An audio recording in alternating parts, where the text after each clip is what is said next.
இன்னைக்கு அத்தியாயம் 2 வசனம் 99 101 வரைக்கும் பார்க்கலாம். ஏக இறைவனுடைய அன்பையும் அருளையும் வழிகாட்டுதலையும் என்றென்றும் வேண்டி விரும்பியவர்களாக நம்முடைய பயணம் இருக்கட்டும். வலக்கது அன்சல்னா இலைக்க ஆயாத்தின் பையினாத்தி வமா யக்ஃபரு பிஹா இல்லா அல்ஃபாசிகூன் அவ குல்லமா ஆஹது அஹதன் நபதஹு ஃபரீக்கும் மின்ஹும் பல் அக்ஸருஹும் லா யுமினூன் வலம்மா ஜாஅஹும் ரசூலும் மின் இந்தில்லாஹி முசத்திகு லிமா மாஹும் நபத ஃபரீக்கு மினல்லதீன ஊத்துல் கிதாபல்லாஹி வராஅ லுஹூரிஹிம் க அன்னஹும் லா யஅலமூன். வேர்ட் பை வேர்டு பார்த்துடலாம். வலக்கது அன்சல்னா இலைக்க ஆயாத்தின் பையினாத்தின். வலக்கது அப்படிங்கும்போது திடனாக அப்படின்ற அந்த உணர்வு, மீன் ஷியோரா நிச்சயமாக அப்படின்ற அந்த உணர்வை வெளிப்படுத்துது. அன்சல்னா இறக்கி வைக்கின்றோம். இலைக்க உன் பால், ஆயாத்தின் பையினாத்தின் தெளிவான அத்தாட்சிகளை உன் பால் உன் வசம் இறக்கி வைக்கின்றோம் நிச்சயமாக அப்படின்ற அந்த உணர்வு கொடுக்கும். இங்க உன் பால் அப்படிங்கும் போது முதலாவதாக இந்த தூது செய்தி யார் ரிசீவ் பண்ணாங்களோ அவங்கள நோக்கி சொல்ற மாதிரி இருக்கும். அந்த நீ அப்படிங்கிறது யுங்கிறது இப்ப அந்த தூது செய்தியை கிடை ரிசீவ் பண்ணி அழகா அதை இறைவனுடைய அருளை கொண்டு அதை ப்ராப்பர் பண்ணி இப்ப மக்கள் பிரயோகத்துக்கு வந்துருச்சு. இப்ப இந்த செய்தியை நாம இப்ப படிச்சுக்கிட்டு இருக்கோம், இந்த தூது செய்திகளை, குர்ஆன் வசனங்கள். அப்போ இப்ப இது நம்ம இந்த அப்படிங்கிறது எல்லாரையும் பார்த்து, யாரெல்லாம் இந்த வாசிக்கிறாங்களோ அவங்க எல்லாரையும் பார்த்து சொல்றதாகத்தான் இருக்குது. இந்த அப்படிங்கிறது கன யூ தெளிவான அத்தாட்சிகளை உன்பால் இறக்கி வைக்கின்றோம். இந்த குர்ஆன் வாசிக்கும் போதும் சரி, நம்மளுடைய வாழ்க்கையில வாழும் போது இறைவன் காட்டி தந்த வழியில வாழணுமே, இறை திருப்தியில வாழணுமே நம்ம நினைச்சு நம்ம உட்படுகின்றோம். தன்னைத்தானே செயல்களில் சீர்படுத்தி கொள்ள விருப்பப்படுறோம், முயற்சி பண்றோம் அப்படிங்கும் போது கண்டிப்பாக தெளிவான அத்தாட்சிகளை நமக்கு இறக்கி வைக்கப்படும் அப்படிங்கிற உணர்வு இங்க கொடுக்கப்படுது.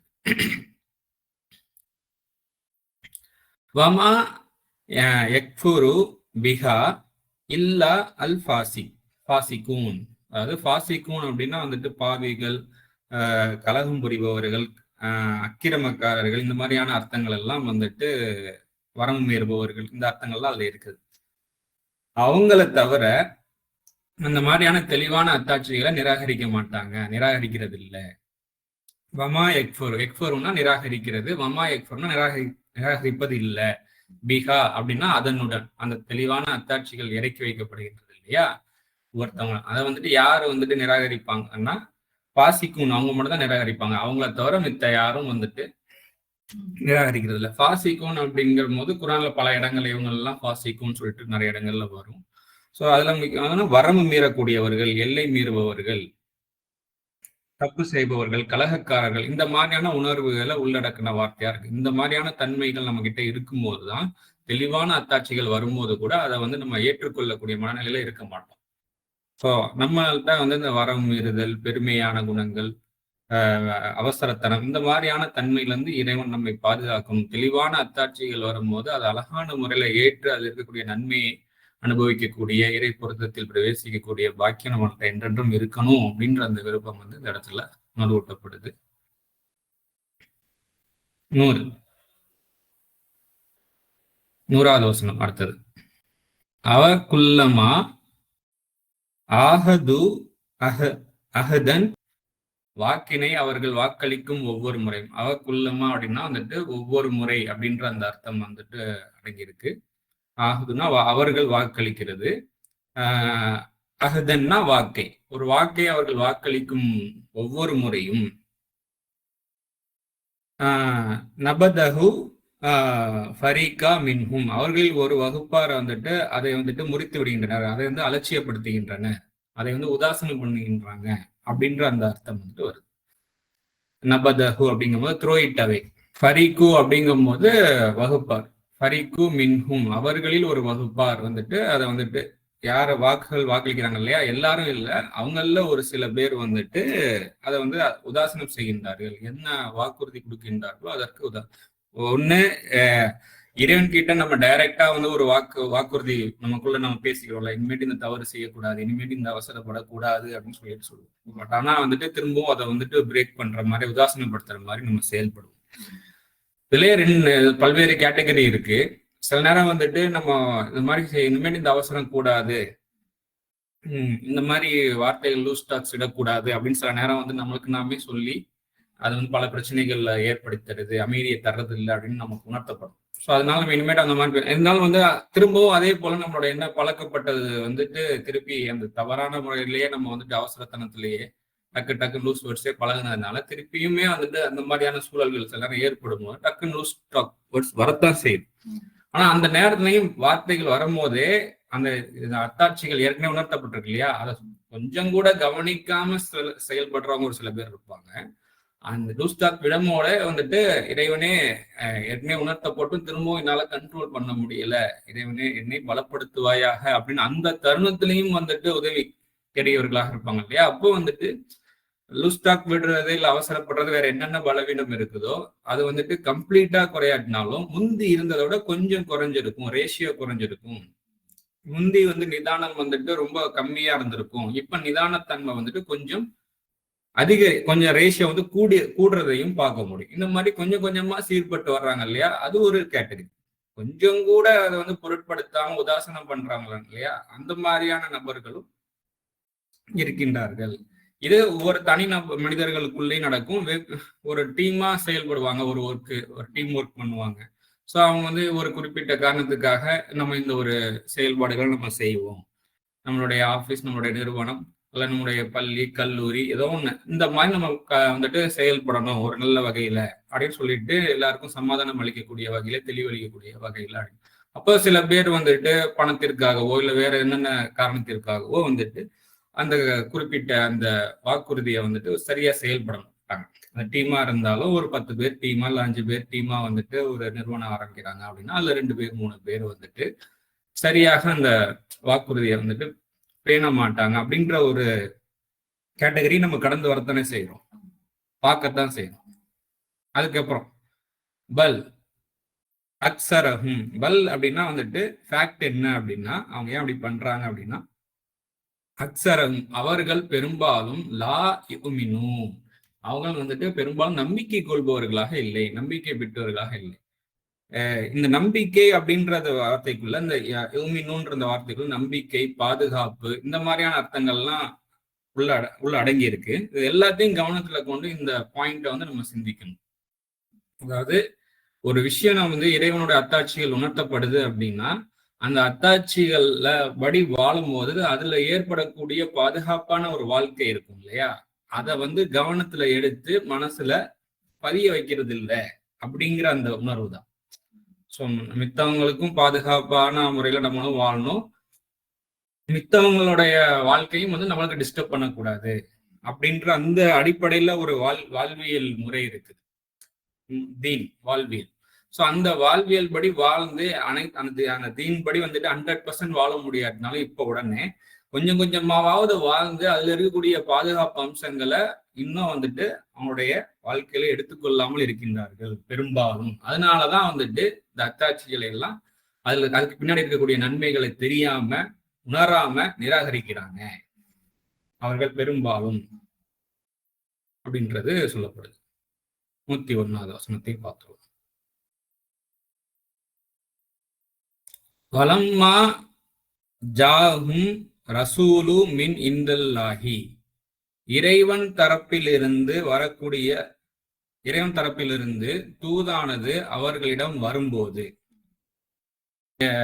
மின் இந்தல்லாஹி அப்படின்னா இறைவன் தரப்பிலிருந்து, ரசூல் அப்படிங்கிறது தூது, அது ஒரு நபர் மூலயமாகவும் வரலாம், அவங்களுக்குள்ளேயும் அவங்களுடைய நப்சுக்குள்ள இருந்தும், அதாவது சோல் நம்மளுடைய ஆன்மாக்குள்ள இருந்தும் வந்துட்டு தூது செய்திகள் இப்படியாக நடந்து கொள்ளணும், இப்படியாக நடந்து கொள்ளக்கூடாது அப்படின்ற சில நல்ல விஷயங்கள், வழிகாட்டுதல்கள் எல்லாம் அவங்களுக்குள்ளேயே வரும். அதுவும் இறைவன் தரப்பிலிருந்து தூதானது அவரிடம் வரும்போது,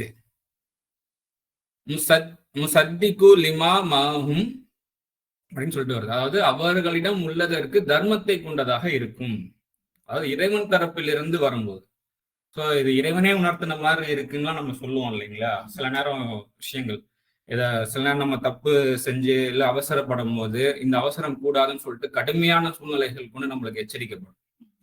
அதை வந்துட்டு வேற யாரும் வாயினால சொல்லாமலேயே வந்துட்டு அந்த இப்படிலாம் பேசாதன்னு சொல்லாமலேயே வந்துட்டு அந்த சூழ்நிலை நம்மள சொல்லும்.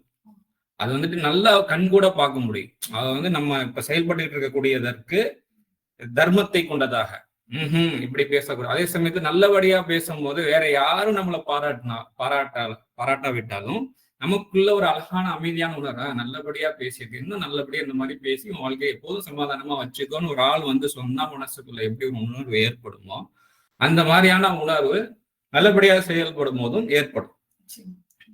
ஸோ இந்த மாதிரி வந்துட்டு நான் இறைவன் தரப்பிலிருந்து வரக்கூடிய தூதானது அதாவது அவர்களிடம் வரும்போது அதாவது லிமா மாகும் அவர்களோடு உள்ளதற்கு தர்மத்தை கொண்ட சத்திகாவா இருக்குது. நபதன் ஃபரிக மினல்லதீன அப்படின்னு சொல்லிட்டு வருது. அதாவது அவர்களில் ஒரு வகுப்பார் வந்துட்டு அதை வந்துட்டு உதாசனம் செய்கின்றனர். அதுக்கப்புறம் வந்துட்டு வேதம் அதாவது ஊத்துல் கிதாப கொடுக்கப்பட்டவர்களில் ஒரு வகுப்பார், வேதம் கொடுக்கப்பட்டவர்கள் ஒரு வகுப்பார் அதை வந்துட்டு உதாசனம் வந்துட்டு செய்கின்றனர், அலட்சியப்படுத்துகின்றனர். ஸோ வேதம் எல்லாருக்குமே வந்துட்டு கொடுக்கப்பட்டுக்கிட்டு இருக்கு. ஸோ வாழ்வியல்னா என்ன, வேதம்னா என்னங்கிறதை நம்ம புரிஞ்சுக்கணும். கிதாப்னா வந்துட்டு எழுத்து வடிவ புத்தகம் மட்டும்தான் வேதம்ங்கிறது கிடையாது. அதுல வந்துட்டு அது ஒரு மேனுவல் புக்குங்கிற ஒரு எக்ஸாம்பிளுக்காக நான் மேனுவல்ங்கிற வார்த்தையை நான் யூஸ் பண்றேன். நம்ம ஒரு ப்ராடக்ட் வாங்குறோம் அப்படின்னா அதுக்கு ஒரு மேனுவல் புக் இருக்கும் இல்லையா? ஸோ அப்போ அதுக்கு அந்த மேனுவல் புக் மட்டும்தான் ஸ்கிரிப்டான்னு கேட்டால் இல்லை, அந்த எந்த ப்ராடக்டோடைய மேனுவல் புக்கும் அந்த ப்ராடக்ட்டுமே வந்துட்டு மேனுவல் புக்ல இருக்கிறது தான் அதை செயல்படும். அதுவுமே அதுல இருக்கக்கூடியதை பேசும். பார்த்து இது வந்து இதுக்காகவா அந்த இடத்துல நம்ம புரிந்து கொள்ள முடியும். அதே போலதான் வாழ்க்கையும் இந்த பிரபஞ்சம் வந்து எப்படி இயங்குது, இந்த பிரபஞ்சத்துல எப்படி வாழ்ந்தா சமாதான வாழ்வியல் வாழலாம் அப்படிங்கிறது வேதம் சொல்லும். அதுக்கு நம்ம அந்த பிரபஞ்சத்துல நம்ம இருக்கிறோம். ஸோ அதை பார்த்து நம்ம புரிந்து கொள்ளலாம். ஸோ அதுல இருந்து ஒவ்வொரு விஷயமா படிப்படியா நம்ம புரிந்து கொண்டு வருவோம் இல்லையா? வேத கோட்பாடுகளை, வேத விதிமுறைகளை, பிரபஞ்ச கோட்பாடுகள் நம்ம புரிந்து வருவோம் இல்லையா? அந்த மாதிரி அறிவு கொடுக்கப்பட்டும் அவர்களில் ஒரு வகுப்பார் இந்த மாதிரியான தெளிவான அத்தாட்சிகளையும் வந்துட்டு உதாசனம் செய்கின்றனர் அப்படின்னு சொல்லிட்டு சொல்லப்படுது. இன்னும் கிதாப் அல்லாஹி வரா லுஹூரிஹிம், அதாவது இறைவனின் வேதம் வந்துட்டு அவர்களின் முதுகுக்கு பின்னால் ஆகின்றது. கஅன்னஹும் லா யஅலமூன், அவர்கள் அறியாதவர்களை போன்று, அவர்கள் நிச்சயமாக அறியாதவர்களை போன்று. அவங்க வேதம் கொடுக்கப்பட்டிருக்காங்க, வேதம் கொடுக்கப்பட்டிருந்தும் அவர்கள ஒரு வகுப்பார், நிச்சயமாக அவர்கள் அறியாதவர்களை போன்று அவர்களின் முதுகுக்கு பின்னால் இறைவனின் வேதம் ஆகின்றது. இறைவனின் கோட்பாடுகள், இறைவனின் விதிமுறைகள் எல்லாம் அவர்கள் முதுகுக்கு பின்னால போட்டுடுறாங்க அப்படின்ற அந்த உணர்வு நினைவூட்டப்படுது, எச்சரிக்கையாகவும் இங்கு கொடுக்கப்படுது. இப்ப ஹோல் வசனத்தையும் பார்க்கலாம். திடனாக தெளிவான அத்தாட்சிகளை உன் மீது இறக்கி வைக்கின்றோம், கலகக்காரர்கள் தவிர அதனை நிராகரிப்பதில்லை. வாக்குறுதியை அவர்கள் வாக்களிக்கும் ஒவ்வொரு முறையும் அவர்களில் உள்ள வகுப்பார் அதை உதாசனம் செய்கின்றதா? உண்மையாதெனில் அவர்கள் பெரும்பாலும் நம்பிக்கை கொள்பவர்களாக இல்லை. அவர்களிடம் உள்ளதற்கு தர்மத்தை கொண்டதாக இறைவன் தரப்பிலிருந்து தூது அவர்களிடம் வருகின்ற போது வேதம் கொடுக்கப்பட்டவர்களில் ஒரு வகுப்பார் உதாசீனம் செய்கின்றனர். நிச்சயமாக அவர்கள் அறியாதவர்களை போன்று இறைவனின் வேதம் அவர்களின் முதுகுக்கு பின்னால் ஆகின்றது. இப்போ இந்த இறைவனின் வேதம் அவர்களின் முதுகுக்கு பின்னால் ஆகின்றதுன்னு இருக்கு இல்லையா? இப்போ நம்ம ஒவ்வொரு விஷயத்துக்கும் ஒரு ரியாக்ஷன் வந்துட்டு ஆல்ரெடி எல்லாமே பிரபஞ்சம் வந்து எல்லாமே டிசைன், ப்ரீ டிசைன். வானம் மற்றும் பூமி அவருக்கு எல்லாமே வந்துட்டு சத்தியத்தை கொண்டு வடிவமைக்கப்பட்டிருக்கு, படைக்கப்பட்டிருக்கு. ஒவ்வொன்றுக்கும் இதுதான் ரியாக்ஷன் சொல்லிட்டு நம்ம வந்துட்டு அவசர தனத்தோட அதர்மத்தோட செயல்பட்டோம் அப்படின்னா அதனுடைய ரியாக்ஷனையும் நம்ம கண்டிப்பா சந்திக்க வேண்டியதா இருக்கு. ஸோ நம்ம அதர்மமா செயல்படுறோம், இது அறம் கிடையாது, இந்த அவசரம் வேண்டான்னு சொல்லிட்டு சின்ன சின்ன சூழல்கள் மூலயமாக அதுல ஏற்படக்கூடிய சின்ன சின்ன ஃபெயிலியர்ஸ் மூலயமா நம்மளுக்கு உணர்த்தப்பட்டுக்கிட்டே இருக்கும். இது சின்னதா தானே இருக்குது, இதெல்லாம் சமாளிச்சிடலாம் அப்படின்னு சொல்லிட்டு ஸ்டில் நம்ம அசத்தியத்தையும் அதர்மத்தையும் அவசரத்தையும் வந்துட்டு நம்ம தொடர்ந்து நம்முடைய செயல்களை காமிச்சுட்டே வந்தோம் அப்படின்னா அது வந்து நமக்கு முதுகுக்கு பின்னாலதான் இருக்குது, வேற எங்கேயும் போகல. நீங்க போட்டாலும் அது வந்து அதோட நீங்க அதை தப்பிச்சு போயிடலாமா? கிடையாது. அது உங்கள்கிட்ட திருப்பி வந்து உங்களை மேல வந்து பெரிய சுமையா வந்து நிற்கும் அப்படிங்கிறத வந்துட்டு தெளிவா இங்க உணர்த்தப்படுது. அது சார்ந்த ஒரு அத்தியாயமும் ஒரு வசனங்கள் இருக்கு, அதை நம்ம பார்ப்போம். அத்தியாயம் 84 வசனம் 6ல இருந்து 15 வரைக்கும் பார்க்கலாம். அதுல என்ன வருது அப்படின்னா, ஓ மனித குலமே, நிச்சயமாக நீ உழைப்பாக உழைப்பது உனது பரிபாலனன் பாலே ஆகும், பின் அவனை சந்திக்கின்றான். நம்மளுடைய செயல்பாடுகள் எல்லாமே வந்து நம்ம வந்துட்டு பரிபாலிக்கப்படுறோம். நம்மளுடைய பரிபாலனை எல்லாமே வந்துட்டு சர்வ பிரபஞ்சத்துக்கும் வந்துட்டு சமநிலையை தவற விடாம இருக்கக்கூடிய வகையில தான் நம்ம வந்து பரிபாலிக்கப்படுவோம். ஸோ நம்ம அதுல நம்ம கொஞ்சம் ஃப்ரீவில் இருக்கு, சுதந்திரமா தேர்ந்தெடுக்கிற முறையில் இருக்கு.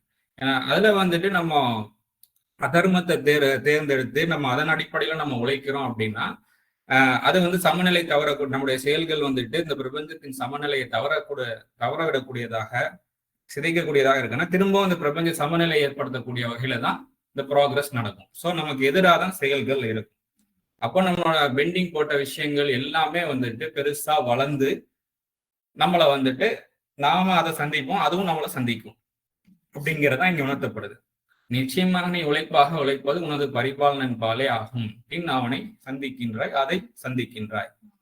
பரிபாலனையின் போது எவ்வாறாக நீ உன்னை இயக்குவிக்கும் போது எவ்வாறாக நீ செயல்பட்டாயோ அதை நீ கண்டிப்பாக சந்திப்பாய். நல்ல விதமாக செயல்படும் போது நல்ல விஷயத்தை நம்ம சந்திப்போம்.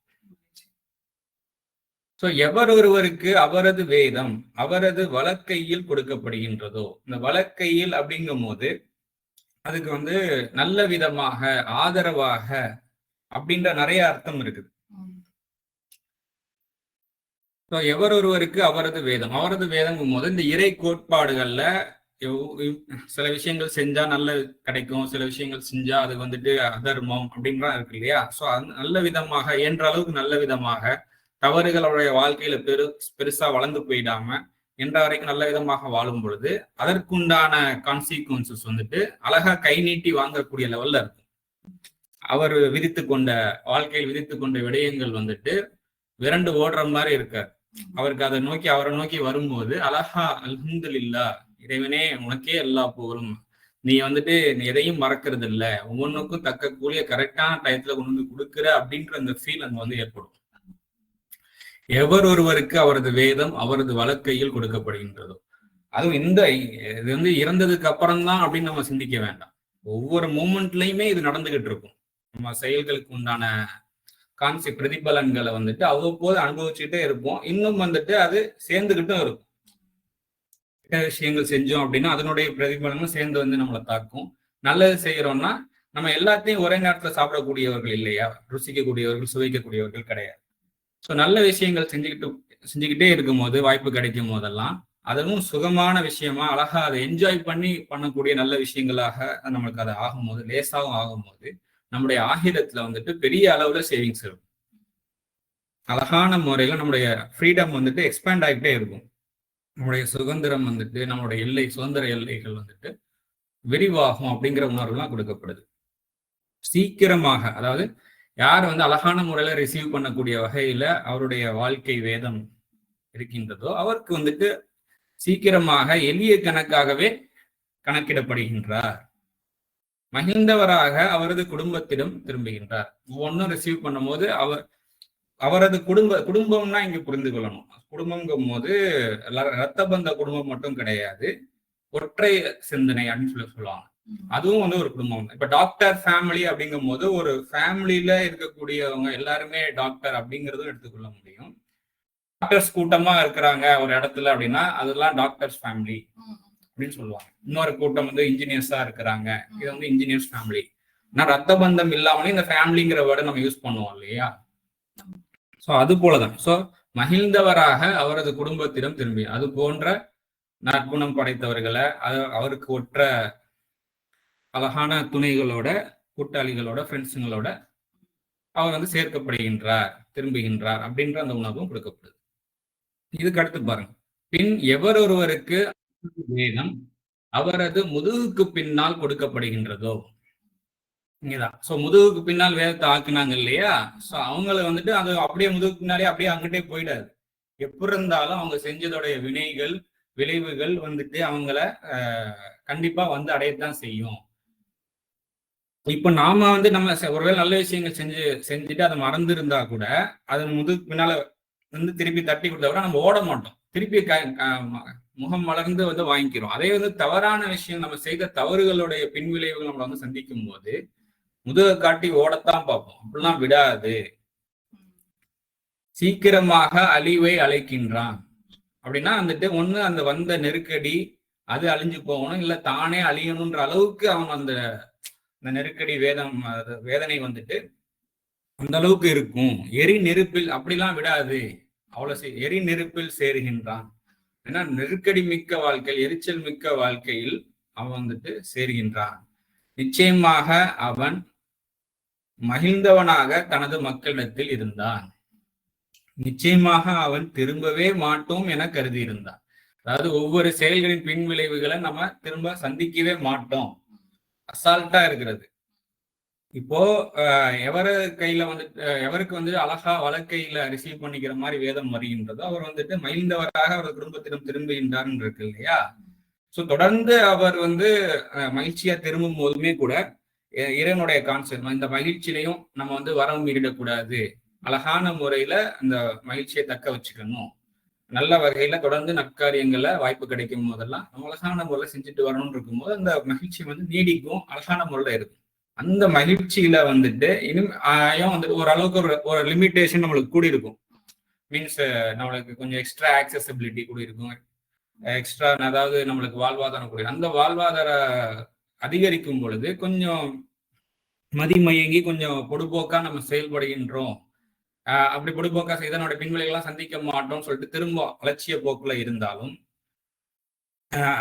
அந்த மாதிரி நிச்சயமாக அவன் திரும்பவே மாட்டோம் என கருதி இருந்தான். அந்த மாதிரி கருதிட்டு இருந்தா மெய்யாதனில் நிச்சயமாக அவனது பரிபாலன் அவனுடன் பார்த்தவனாகவே இருக்கின்றான். ஸோ பரிபாலிக்கும் பொழுது கரெக்டா அதுக்கு கோஆப்ரேட் பண்ணி நடக்கிறானா, அதுக்கு மாற்றமா நடக்கிறானா, எல்லாமே கண்காணிக்கப்பட்டுக்கிட்டு இருக்கு, பதிவு செய்யப்பட்டுக்கிட்டு இருக்கு. அதற்கு உண்டான கூலிகளை நம்ம ஒவ்வொருத்தவங்க நம்ம என்ன செஞ்சாலும், நல்லது செஞ்சாலும் சரி, கெட்டது செஞ்சாலும் சரி, அதை கண்டிப்பா நம்ம சந்திச்சுதான் ஆகணும். இதுல முக்கியமா நான் எடுக்க வந்தது, முதுகுக்கு பின்னால் எவரொருவருக்கு அவரது வேதம் அவரதுக்கு முதுகுக்கு பின்னால் கொடுக்கப்படுகின்றதோ, டைரக்டா கொடுத்து அதை உதாசனப்படுத்தி அதை வந்து முதுகுக்கு பின்னால் ஆக்கும்போது அது அப்படியெல்லாம் போயிடாது, உங்ககிட்ட வந்து நிற்கும். அந்த மாதிரி வந்துட்டு முதுகுக்கு பின்னால வந்து கொடுக்குற லெவல்ல நீங்க வச்சிருக்கீங்க அப்படின்னா அது ரொம்ப ஒஸ்டா இருக்கும். அந்த மாதிரி ஆகாதீங்க. தெளிவா உங்களுக்கு சொல்லப்படும் பொழுது அதுல வந்து ஏதோ ஒரு டவுட்டா இருக்கு, அதாவது என்ன சொல்றது, தெளிவுகள் ரொம்ப கம்மியா, எது சரி எது தவறுன்ற எடுத்துக்கொள்றதுல கொஞ்சம் தெளிவு கம்மியா இருக்குன்னா கொஞ்சம் டைம் மனசார டைம் ஸ்பெண்ட் பண்ணுவோம். ஒவ்வொருத்தவங்க எது தெளிவுன்னு தெரியல, இறைவனை தெளிவை அதிகப்படுத்தி தருவாயாக, ரப்பி சித்னி இல்மான் இருக்கு இல்லையா, இறைவா அறியும் திறனை வந்துட்டு எங்களுக்கு அதிகரித்து தருவாயாக அப்படின்னு நம்ம கேட்கணும். எதுவுமே புரியல, லேசா புரியலன்னு உடனே இதுக்கெல்லாம் உட்காந்து டைம் ஸ்பெண்ட் பண்ணிட்டு இருக்க முடியாது. ஒன்றும் புரியாதுன்னு சொல்லிட்டு இது அதர்மமா அநியாயமா அதெல்லாம் யாரு கேட்கிறா அப்படின்னு சொல்லிட்டு அப்படி வாழ்றது வந்துட்டு அது இப்போதைக்கு நீங்க தப்பிக்கிற அளவுக்கு உங்களுக்கு கேப்பபிலிட்டி இருந்தாலும் அதனுடைய பின்விளைவுகள் சேர்ந்து வந்து உங்களை வந்து தாக்கும் போது அதுக்கு எதிராக உங்களால நிற்கவே முடியாது நம்மளால. ஸோ அப்பப்போ பார்த்து அழகான முறையில் நம்மளை சீர்படுத்திக்கிறதுக்கு நம்ம என்றென்றும் தயார் நிலையில இருக்கணும் அப்படிங்கிறது தான் இங்க உணர்த்தப்படுது. அதுவும் இங்க பாருங்க, வாக்குறுதியை அவர்கள் வாக்களிக்கும் ஒவ்வொரு முறையும் அவர்களில் உள்ள ஒரு வகுப்பார் அதை உதாசனம் செய்கின்றரா, உண்மையாதனில் அவர்கள் பெரும்பாலும் நம்பிக்கை கொள்பவர்களாக இல்லை. இந்த இறை கோட்பாடுகளை உணர்ந்து அதில் இருக்கக்கூடிய பாதுகாப்பு அம்சங்களை எடுத்துக்கொள்பவர்களாக இல்லை அப்படிங்கிறது தான். உதாரணத்துக்கு எடுத்துக்கிட்டோம் அப்படின்னா ஒரு செயல்பாடுகள் செய்யறோம், ஒரு நிறுவனம் ஆரம்பிக்கிறோம், டீம் ஒர்க்கா எடுத்துக்கிட்டோம் அப்படின்னா இப்போ வேத புத்தகங்களே எடுத்துக்கலாம். நம்ம வேத புத்தகங்கள்ல இருந்து நல்ல விஷயங்களை கோட்பாடுகளை சிந்திச்சு அழகா அதை அனலைஸ் பண்ணி நாமளும் உணர்ந்து வாழ்ந்து மித்தவங்களுக்கும் எடுத்து கொடுப்போம்னு சொல்லி ஒரு டீமா ஆரம்பிக்கிறாங்கன்னு வச்சுக்கலாம். அப்படி ஆரம்பிக்கும் போது அதுல நார்மலா வேதத்தை படிச்சு புரிஞ்சு பிளைண்ட் ஃபாலோவிங் நிறைய ஃபாலோ பண்ணிட்டு இருப்பாங்க. அதெல்லாம் இந்த வேதத்துல இல்ல, அதெல்லாம் வந்துட்டு கூடுதலா காலப்போக்குல வந்து சேர்ந்ததுங்கிறது தெரிய வருது. அப்படி தெரிய வரும்போது அதை அழகான முறையில ப்ராப்பரா எடுத்து சொல்லக்கூடிய வகையில அதுக்கு அடுத்து இல்ம வளர்த்துக்கொள்ளணும். டோட்டலா இப்ப போய் சொன்னோம்னா பிரச்சனையாகி போயிடுமேன்னு சொல்லிட்டு டோட்டலா அதை மறைக்கிறதும் கூடாது. ஸோ அழகான முறையிலையும் எடுத்து சொல்ல வேண்டி இருக்குது. ஸோ இப்போ நீங்க ஏதாவது எக்ஸ்ட்ரா வந்து சடங்கு சம்பிரதாயம் செஞ்சுக்கிட்டு இருக்காங்க அப்படின்னா அதுக்கும் மேலான விஷயங்கள் இந்த வேதத்தினுள் பேசிக்கிட்டு இருக்கு. அதுக்காக நீங்க செய்ய சடங்கு சம்பிரதாயங்களை நான் இங்க நிறுத்துங்க, அதெல்லாம் தவறு அப்படின்னு நான் சொல்ல வரல. அதோட நிறுத்திக்கிறாதீங்க. அதை தாண்டி நிறைய குணங்களை சீர்படுத்துறது தான் வேதம் வந்துட்டு அதிகமா முக்கியத்துவம் கொடுக்குது அப்படிங்கிற ஒரு விஷயம்லாம் அழகான முறையில எடுத்து சொல்லலாம். ஆனா அந்த நேரத்துல வந்துட்டு இதெல்லாம் சொன்னா பிரச்சனை ஆயிடும், நிறைய பேர் வந்துட்டு ட்ரெடிஷனல் ஃபாலோவர்ஸ் தான் நிறைய பேர் இருக்காங்க, இப்போ நம்ம காலேஜுக்கு வர மாட்டாங்க, நம்மளுக்கு ஃபீஸ் கட்ட மாட்டாங்க, ஸ்டூடெண்ட்ஸ் வர மாட்டாங்கன்னு சொல்லிட்டு நம்ம மறைக்கிறோம் அப்படின்னா எப்படி இருந்தாலும் சத்தியம்ங்கிறது வெளிப்படத்தான் போகுது. அப்படி வெளிப்பட்டுக்கிட்டு இருக்கும் போது அப்ப அது சார்ந்த நிறுவனம் கல்லூரிகள் எதுவும் இருக்குன்னா அங்க போயில சேர்ந்துருவாங்க, இங்க எதுவும் ஒழுங்கா சொல்லித்தர மாட்டாங்க அப்படின்ற ஒரு விஷயம் வெளிப்படும் போது டோட்டலா இருக்கக்கூடிய கொஞ்சம் நெஞ்சம் இருக்கக்கூடிய நற்பேரும் வந்துட்டு டோட்டலா அடி வாங்குமே ஒரு கட்டத்துல அப்படிங்கிறதெல்லாம் இருக்கு. இது வந்து நான் உதாரணத்துக்கு நான் ஒரு கல்வி நிறுவனத்தை எடுத்துக்கிட்டேன். இது மாதிரி பல இப்போ ஒரு வியாபாரம் எடை மோசடி செய்யறாங்க, 1/2 கிலோ பொருளை வந்துட்டு சின்ன கீழே கல் வச்சு 450 கிராம் வர மாதிரி பண்றாங்கன்னா அதுல கொஞ்ச நாளைக்கு அவன் லாபம் சம்பாரிச்சிட்டு இருப்பான். ஆனா அது என்ன பண்றான் அப்படிங்கிறது தெரியும் போது ஒட்டுமொத்த வியாபாரமே பாதிக்கப்படுது. ஒரு சில பேர் அடிச்சு போட்டு போயிடுவாங்க, அதுக்கப்புறம் அவங்க கிட்ட வியாபாரமே நடக்காது. இந்த மாதிரி எல்லாம் நடக்குது இல்லையா, இதெல்லாம் உண்மை சத்தியம். ஸோ இப்போ வந்து நம்மளுக்கு எது தர்மமோ அதன் அடிப்படையில வாழ்றதுக்கு நமக்கு உறுதி வேணும். அதுல அதுல இருக்கக்கூடிய அந்த சிறப்பான அம்சம், பாதுகாப்பு அம்சம், அதுல இருக்கக்கூடிய பலன்களை கவனிக்கணும். அப்பதான் வந்து திரும்ப திரும்ப வந்துட்டு கவனிக்கும் பொழுது அந்த தர்மத்தின் அடிப்படையில, இறை தர்மத்தின் அடிப்படையில நம்ம வாழ்றது வந்துட்டு நமக்கு ரொம்ப ஈஸியா இருக்கும். ஸோ இந்த பிரார்த்தனை தான் வந்துட்டு இங்க கொடுக்கப்படுது. இறைவனே, நீ காட்டித்தரக்கூடிய அழகான அந்த இறை சமாதான வாழ்வியல்ல வாழ்வதற்கு, உன்னுடைய பொருத்தத்துல என்றென்றும் வாழ்வதற்கு எங்களுக்கு அருள் புரிவாயாக அப்படின்ற அந்த உணர்வு இங்க கொடுக்கப்படுது. இதுக்கு அடுத்து வரக்கூடிய வசனங்களை வரக்கூடிய நாட்கள்ல இன்ஷா அல்லாஹ் பார்ப்போம்.